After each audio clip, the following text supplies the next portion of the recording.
Supreme court के सामने पाकिस्तान तहरीक-ए-इंसाफ की मखसूस नशिस्तों का केस है और सबसे बड़ा और बुनियादी सवाल यही है कि क्या वो नशिस्तें उन जमातों को दे देनी चाहिए जो पार्लियामेंट के अंदर मौजूद हैं एज़ पार्टीज़, या पाकिस्तान तहरीक-ए-इंसाफ का उसके ऊपर हक है। इसके ऊपर सुप्रीम कोर्ट के फैसले और इलेक्शन कमीशन के वो फैसले जिसके नतीजे में बल्ले का निशान छीना गया वो असरअंदाज हुए और उसका नतीजे के तौर पर एक ऐसी जमात सामने आई जो किसी पार्टी के मतहत नहीं है, जो किसी एक सिंबल के मतहत नहीं है। बहुत सारे इंडिपेंडेंट्स जीते जिन्होंने सुन्नी तहरीक में शमूलियत इख्तियार कर ली।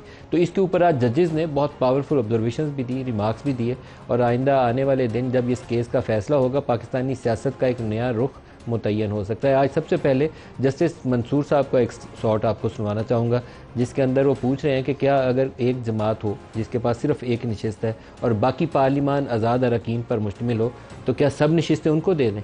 सुनिए क्या कह रहे हैं।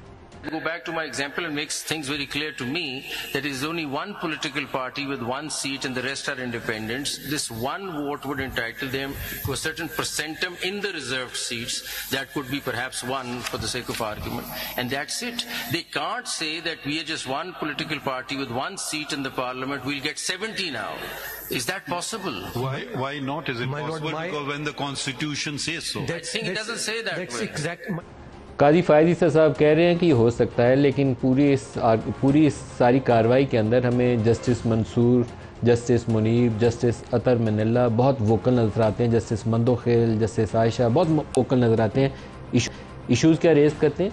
इलेक्शंस के ऊपर जो शिकायत हैं, pre poll digging, election day violation, form 45-47 issue, फिर वो फैसले जिसके नतीजे में बल्ले का निशान छीना गया। और काजी साहब ज़्यादातर उनसे इतफाक़ करते नज़र नहीं आते। तो जजों के अंदर दो अलहदा हमें स्कूल ऑफ थॉट नज़र आते हैं। एक जो चाहते हैं प्योरली डेमोक्रेटिक लाइंस को फॉलो करते हुए, स्पिरिट को फॉलो करते हुए फैसले किए जाएँ, और दूसरे चाहते साथ ये भी जोर देते हैं कि जो वायलेशंस हुई उसके ऊपर आंखें बंद मत करें। जैसे सदर मनिल्ला ने तो जो अल्फाज का चुनाव किया उन्होंने कहा कि रेत में सर दबा लें, तो इसका मतलब ये नहीं होगा कि जो खराबी हुई वो नज़र नहीं आ रही। दिखाइएगा। Whatever is everyone knows, and everyone is pretending as if we are only talking about the past. It is so important to secure the rights of the people. As a Supreme Court, today we have buried our heads in the sand and we don't want to face the reality, but ultimately it will be our responsibility for every human right violation that is happening today. The enforced disappearances, I mean, we don't let them speak. We say that it's a political issue. It is not a political issue. We cannot shut our eyes. And again, I would say, speaking for myself, the most important petition that is pending in this court is regarding the alleged irregularities on 8th of February elections, and it's known to everyone.